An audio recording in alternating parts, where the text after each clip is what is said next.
മലയാളത്തില് സമീപകാലത്ത് ഏറ്റവും വലിയ പ്രീ റിലീസ് ഹൈപ്പുമായി എത്തിയ ചിത്രങ്ങളിലൊന്നാണ് ദൃശ്യം മൂന്ന്. മറുഭാഷാ പ്രേക്ഷകര് ഏറ്റവും കാത്തിരുന്ന മോളിവുഡ് റിലീസും. മോഹൻലാലിന്റെ പിറന്നാള് ദിനത്തില് തന്നെ ചിത്രം എത്തി എന്നത് ആരാധകരെ സംബന്ധിച്ച് ഇരട്ടി മധുരമായി.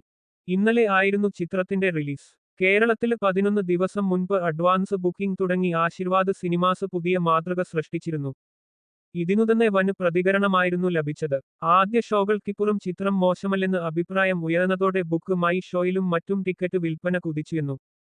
ഒരു ഘട്ടത്തില് അത് മണിക്കൂറില് 41,000 വരെ ഉയർന്നിരുന്നു. ചിത്രം ഇതിലൂടെ ആദ്യ ദിനം നേടിയ കളക്ഷൻ എത്ര? ഇപ്പോഴിതാ ആദ്യ കണക്കുകള് പുറത്തെത്തിയിട്ടുണ്ട്. പ്രമുഖ ട്രാക്കർമാരായ സാക്നിൽകിന്റെ കണക്കനുസരിച്ച് ചിത്രം ഇന്ത്യയില് നിന്ന് ആദ്യ ദിനം നേടിയ ഗ്രോസ് 18.37 കോടിയും നെറ്റ് കളക്ഷന് 15.85 കോടിയുമാണ്. GCC അടക്കമുള്ള വിദേശ മാർക്കറ്റുകളില് വന് പ്രതികരണമാണ് ചിത്രം ആദ്യ ദിനം നേടിയത്. ആഗോള ബോക്സ് ഓഫീസില് നിന്ന് ആദ്യ ദിനം ചിത്രം 43.37 കോടിയാണ് ആദ്യ ദിനം നേടിയതെന്നാണ് അവര് പറയുന്നത്. എന്നാല് ഇത് ആദ്യ കണക്കുകളാണ്. ഫൈനല് ഫിഗറില് വ്യത്യാസം വരുമെന്ന് ഉറപ്പാണ്.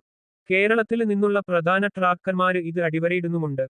ദൃശ്യം മൂന്ന് ഇന്റെ ആഗോള ഓപ്പണിംഗ് 46 കോടിക്ക് മുകളില് ഉറപ്പായും വരുമെന്നാണ് അവര് അറിയിക്കുന്നത്. 50 കോടിക്ക് അടുത്ത് നിൽക്കാനാണ് സാധ്യത. 50 കടന്നാലും അത്ഭുതപ്പെടാനില്ല. വരും മണിക്കൂറുകളില് കൃത്യം കണക്കുകള് പുറത്തെത്തും. അതേസമയം നിർമ്മാതാക്കള് തന്നെ ഔദ്യോഗികമായി അത് പ്രഖ്യാപിക്കാനും സാധ്യതയുണ്ട്.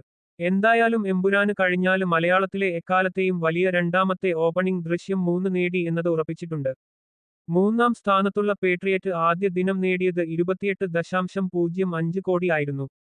അതേസമയം 68.20 കോടി ആയിരുന്നു എമ്പുരാന്റെ ആഗോള ഓപ്പണിംഗ്.